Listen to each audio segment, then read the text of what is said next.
Welcome back, friends. I'm Kalina, and you are here with Eat, Read, Sleep, where we come together as a community to vibe with books. Together, we inspire curiosity and self-discovery of our best selves. That's right. Hi guys, I'm Tapas, and if you're kind enough to support, please subscribe and like this video. Otherwise, feel free to leave a comment so we can learn and improve. So let's get started. Why don't we? Why we shall. Start with why, that is. Was that confusing? Okay, let me clarify. The book Start With Why by the unshakable optimist, author, and inspirational speaker, Simon Sinek. Now, if you don't know, we love Simon here at Eat, Read, Sleep. We're only 2 months in, and this is our second Sinek summary.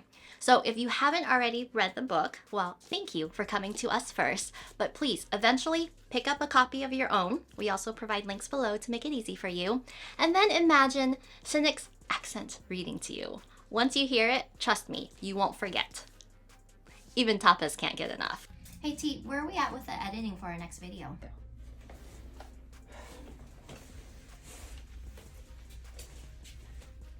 The most important part of editing is the why. We start with the why first. Why are we doing what we do? In order to get the why we do what we do is because we need to know how are we going to do it and the what. But it must start with the why. Let me show you. Okay, where were we? Hello, our purpose, Tapas' weird Simon Sinek impersonation. Oh yes, start with why. All right, so let's take a look at this book. Sinek wrote this as a framework for organizations to be built, for movements to be led, and for people to be inspired. This is how great leaders inspire everyone to take action by starting with why. Take, for example, the Wright brothers, who were the first to fly a plane with limited resources and nothing more than a grand dream. Then we have Apple, a company built on challenging the conventional thinking. Finally, Dr. Martin Luther King, whose dream of civil rights rallied not just a subset of people, but the entire country. And these are just 3 examples of inspiration, but what many people don't see is that inspiration must start with why. That's right, because if you aren't starting with why, well, that's not really inspiration, it's probably more motivation. What's the difference, you ask? Well, motivation itself is not difficult. To motivate someone to do something or buy something, it's usually tied to some external factor like incentives or punishment. Anyone can do that. Inspiration, though, enough to inspire people to act, is giving people a sense of purpose or belonging. It has very little to do with external incentives or benefits that someone can gain. This is how you create loyalty and following. And herein lies the problem. We live in a world that does not start with why, and therefore we live in a world that does not inspire. In part 1 of this book, we learned that every single one of us makes assumptions.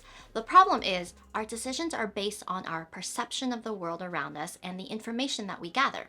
And usually, the information that we gather is either incomplete or just straight out false. So we gather as much information as we can so that we can be right about our choices in life. But having more information won't help us if we started with a flawed assumption or a flawed perception. We've also seen instances where we just go with our gut feelings despite having data or not having any data at all. And it all worked out fine, maybe even better than expected. What the heck? It turns out human behavior can only be influenced in 2 ways. You can manipulate behavior or you can inspire it. All right, let's talk about manipulation. That sounds intriguing, right? Try to take over the world. Okay, calm down, brain. Now, manipulation doesn't necessarily mean it's a bad thing. In fact, everyone manipulates in one way or another. Children barter with each other, saying things like, "I'll be your best friend if you do this for me." Or parents bribe their children with, "You can have dessert if you finish dinner." These are all forms of manipulation in order to gain something. Manipulations are everywhere, and they are around for a good reason. Guys, manipulation does work. But that doesn't always mean they are right. There are 6 types of manipulations. These are things that Sinek calls carrots and sticks. Check these out and see if any of them sound familiar to you. Price, a very effective game. When the price of something is low enough, people will buy what is being sold. Promotions, like deals or rebates or any kind of incentive. Fear. Now, this is one of the most powerful ones. When someone is scared that they may lose their job or lose out on an amazing deal or even lose face, a biological drive to survive kicks in and they will do what is asked of them. aspirations. These are motivational messages tempting you towards something desirable, peer pressure. Millennials call this FOMO, or it could be called as fear of being wrong. And the last one is novelty or innovation. Many companies confuse these two. Real innovation is changing the course of the industries or even society, whereas novelty is merely a reinvention, not a differentiation. And while manipulations do work, there are consequences. Manipulations will never breed loyalty. The gains are only short-term, and they increase the stress levels for both parties. Manipulations, in essence, are merely transactions. They have no cause or belief beyond instant gratification and short-term decisions. So if you're hoping for a loyal, long-lasting relationship, manipulations do not work. And even though we all know that, sadly enough, manipulations are just too common and too normal in today's world. But it doesn't have to be that way. In part 2 of the book, Sinek offers us an alternative perspective, the golden circle. The golden circle is based off of something called the golden ratio. And the golden ratio has been around since the beginning of time. This is a mathematical formula for all of the proportions of the world. So, like the golden ratio, which offers us evidence of order in nature, the golden circle finds order and predictability in human behavior. The golden circle helps us understand why we do what we do. So let's break down this golden circle. Yeah. Scooch over. I'll get this part. Okay. The golden circle. Ours is black because we can't afford gold ink. Is this the what, the how, and the why. But let's start from the outside here. What is what everyone knows. It's your product and it's your service. It's what you do. The how is how you do what you do. It's the process that differentiates you. Not everyone knows this. Finally, then you have the why. Very few people can clearly tell you why they do what they do. The why is the purpose and the belief and the reason for existence. Unfortunately, not many leaders are inspired enough to start with why. So many companies and leaders that we see out there today communicate from the outside in. They manipulate and they motivate, either intentionally or unintentionally. I think many people have heard of Sinek's Apple example of the golden circle. If you haven't, please look up his TED Talk. It's amazing. So instead, let me paint a picture of what a first date usually feels like. This is how most companies and most daters communicate. So, I have a big house. And I got that big house from getting an amazing degree from the most prestigious school in the nation. And I'm successful and good at my job. But I do want to start a family and continue my amazing legacy. Want to date me? Now, if we start with why, it might look and sound something like this. You know, I can't wait to start a family. I grew up in a broken household, so it's important to me to provide a strong and happy foundation for my children. I'm looking for a partner to be supportive of my work. I went to one of the best schools in the country, and it taught me to be successful at my job. I would love to spend time with my family in a big empty house. Want to date me? Remember, people don't buy what you do, they buy why you do it. Thank you, Tapas Sinek. Okay, moving along. The next chapter in part 2 goes more into the biology and the science to back all of this up. The very basic human need is the need to belong. So it's no wonder that people are more connected to those that have whys similar to their own. Now check this out. The golden circle is identical to the cross-section of the human brain. Brain, please. Cool, huh? The neocortex is responsible for rational and analytical thought and language, and the middle two sections make up the limbic brain. This is responsible for all of our feelings, like trust and loyalty. It's also responsible for all of our human behavior and all of our decision making. So when we're communicating from the inside out, we're talking directly to the part of the brain that controls decision making. But also remember that starting with why is just the beginning. There's work to be done in order for each piece of the circle to be balanced and in the right order. When we go to the third part of the book, leaders need a following. We recognize that humans are the most successful species, largely due to our ability to form cultures and communities. So the way that the cultures and communities function within a business is absolutely critical to success. When we look at companies, or any relationship for that matter, there's one performance category that is nearly impossible to measure, and yet it's the most vital one to have: trust. Trust is a remarkable thing. Trust allows us to rely on each other and advance our own lives, our families, our companies, our societies, and our entire species. With trust comes a sense of value. And in order to earn trust, you have to communicate and demonstrate that you share the same values and belief. Again, we go back to the golden circle. Thank you.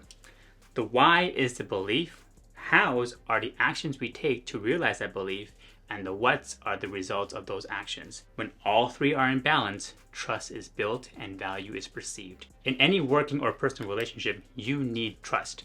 When employees belong, a company is guaranteed success, because then the employees won't be working hard and looking for innovation solutions for the company. They will be doing it for themselves because they are invested together. So let's squeeze in a quick example here. Say you walk up to two stonemasons and ask them the same question. Hey, stonemason number one, how do you like your job? I've been building this wall my entire life. The work is monotonous, the sun is scorching hot, stones are heavy. I don't know if I will finish this in my lifetime, but it's a job and it pays the bills. The second stonemason answers this way. Yo. Hey, stonemason number two, how do you like your job? I love my job. I'm building this cathedral. I've been doing this my whole life, and yes, it's the same work over and over again, but man, does it get hot during the summertime, especially in California. The stones are also heavy too, but it won't be done in my lifetime, but you know what? Hey, I'm building this freaking cathedral. Did you feel that? What these two stonemasons are doing are exactly the same. The difference is one has a sense of purpose. He has a sense of coming to work to be a part of something bigger than the job that he's doing. Simply having a sense of why changed his entire view of his job. Now, let's go back to the trust that Tapas was talking about earlier. What we didn't mention is what it would look like if there is no trust. If our world had no trust, society wouldn't be able to leave their homes with confidence, knowing that their homes and families would be safe upon their return. If we had no trust, then no one would take risks.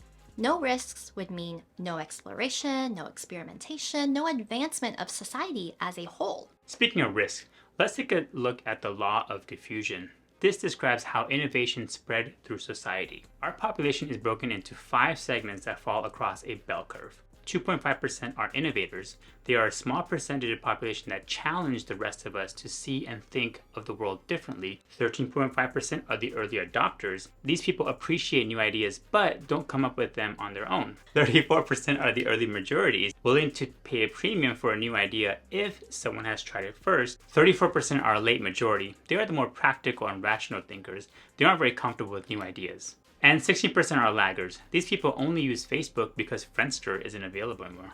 It's important to know this because it's critical to target the right people in order to be successful in an organization. Many organizations go straight to the majority and expect their ideas or product to take off. But the more right to the curve you go, the less invested in the belief these people are. But they eventually will catch on to the product or idea because everyone else is doing it too, not because you convince them of your why. The goal of the business is not to sell to the majority. Instead, find people who believe what you believe. On the left side of the bell curve, they see a greater value in what you do and will happily pay a premium to be part of your cause. Once that takes off, it becomes a movement. Everyone else will be on board as a byproduct. So let's get the right people on board. Part 4 of the book is how to rally those who really believe. First, let's take a look at 2 words that we hear often when it comes to describing someone who rallies a crowd or a following: energy and charisma. Energy is easy to see, easy to measure, easy to copy. Energy can come from a good night's sleep or lots of caffeine. And it can be injected into an organization to motivate people to do things. Like the carrots and sticks that we talked about earlier, these are all short-term manipulations. Charisma, on the other hand, is hard to define. It's near impossible to measure and too elusive to copy. Charisma actually comes from absolute conviction in an ideal bigger than one's self. Energy motivates, but charisma inspires. We need to know this because of what Sinek admits next. Inspiration alone is not enough. Why alone is not enough. That means once you have the charismatic leader to start off your why, you'll also need a driving force to create a movement. let's see what this looks like. Okay. I'll explain it. Oh, I was just going to. No, I got it. You're welcome. I got it. Okay. Now, let's take out our trusty golden circle again. If you turn this bad boy to the side, you can actually see its full value as a cone. Imagine this cone representing a company or an organization, like a hierarchy. At the top here, the why, the leader of the group, like the CEO or the founder. The next level is a how. These are your senior executives who are inspired by the leader's vision and know how to bring it to life. It could be the marketing or the operations team as well. They create the actions and the plan. The what are the results of those actions. This is where majority of the employees sit and where all the tangible stuff actually happens. No matter how charismatic and inspiring a leader is, you still need inspired people to bring that vision to life and to carry out the plan. Every why leader needs a how type of group to make the intangible why a tangible how too. You need the golden circle to be balanced. Take Dr. King. He had a dream, but it was his right hand, Ralph Abernathy, that gave him the specific steps for action to be taken. Bill Gates was a visionary for the PC world, but it was Paul Allen that built the company. For greatness of an organization, it takes a partnership of a vision of the future and the talent to get it done. All right. Thank you, T. Oh, it's my It's my turn. it's mine. It says Kalina. Dude. Fine. All right. Sorry about that, guys. Okay. So now that we know the why, we know the how, then what?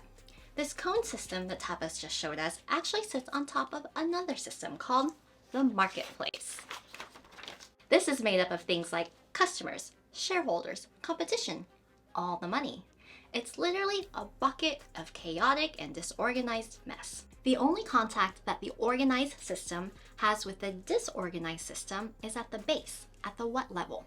So if all the things that happen at the what level do not clearly represent why the organization exists, then the ability to inspire is definitely going to be fuzzy. Want to see something else really neat? Remember the biology of the golden circle and how it correlates with our brain? The why is in the part of the brain that controls feelings and decision making, but not language. Whats are in the part of the brain that controls rational thought and language. The leader sits at the top of the organization.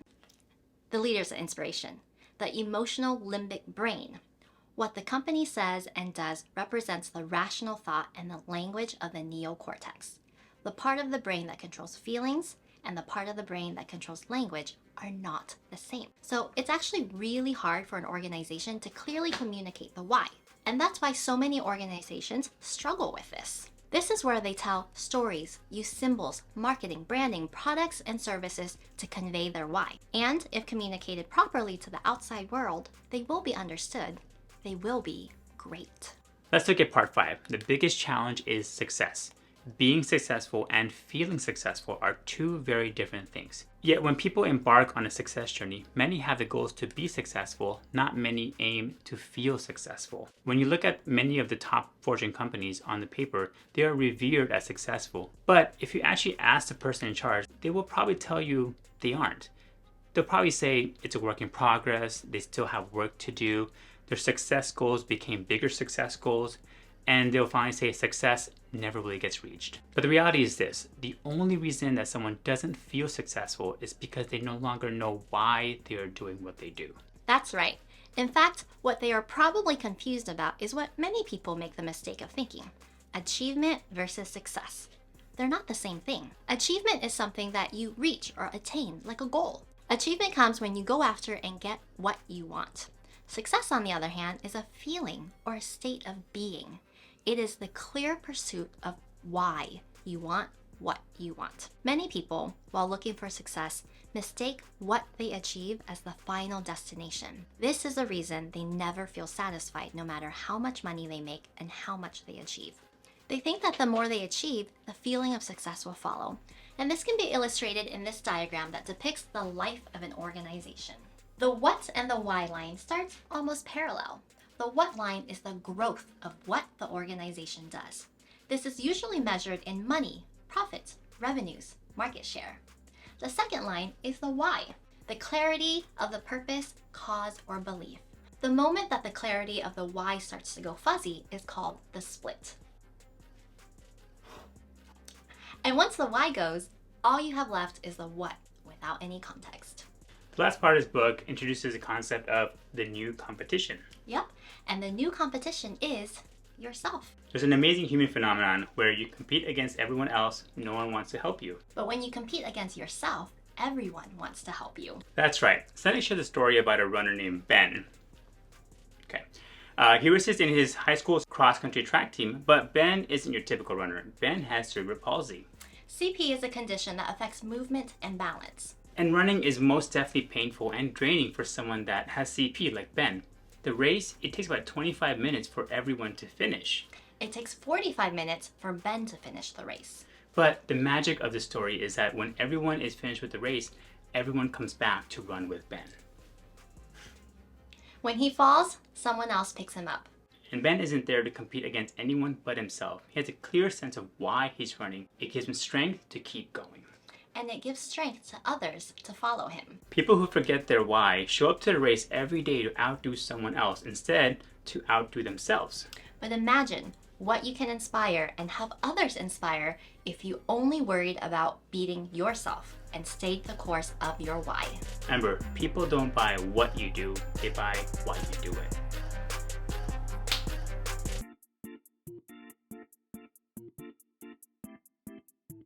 Describing someone who rallies a crowd. Energy and charisma.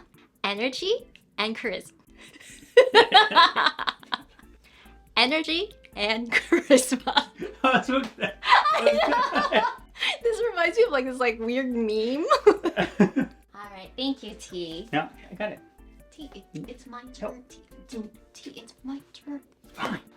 You keep clicking all these different things. No. Dang it. That's right. Sinek. But Ben. But Ben. I got distracted by you. Okay. Sinek shares a story about a runner named Ben. He races in his school. Story about a runner named Ben. Thank you. Golden circle. Ours is black because we can't afford gold ink. Is this the what? What are you doing? I pointed at the Y. Okay.